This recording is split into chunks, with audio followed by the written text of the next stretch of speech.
কলকাতার Eden garden দখলে ছিল ক্যালকাটা ক্রিকেট ক্লাবের। 1864 সালে ক্রিকেটের ময়দান হওয়ার অনেক আগে থেকেই ক্যালকাটা ক্রিকেট ক্লাব এখানে ক্রিকেট খেলত।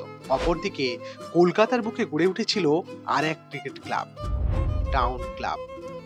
1884 সালে বাঙালিদের দ্বারা প্রতিষ্ঠিত হয়েছিল এই ক্লাবটি।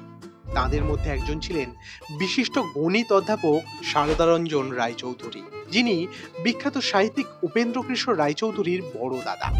ইডেন গার্ডেন তৈরি হয়েছে প্রায় 20 বছর হয়েছে। 1880-র দশকের মাঝামাঝির একটা সময় বিশাল এই ক্রিকেট গ্রাউন্ডে ক্যালকাটা ক্রিকেট ক্লাব ও টাউন ক্লাব মুখোমুখি। ক্যালকাটা ক্রিকেট ক্লাব ছিল মূলত সাহেবদের, অপরদিকে টাউন ক্লাব ছিল বাঙালিদের। ফলে ম্যাচটি যে যুদ্ধের চেয়ে কোনো অংশে কম হবে না সে কথা বলার অপেক্ষা রাখে না। খেলা শুরু হলো। অবাক কাণ্ড, বল হাতে এক বাঙালি বোলারের সামনে কেউ দাঁড়াতেই পারছে না। ব্রিটিশ বাহিনী একের পর এক প্যাভিলিয়ন ফিরে যাচ্ছে।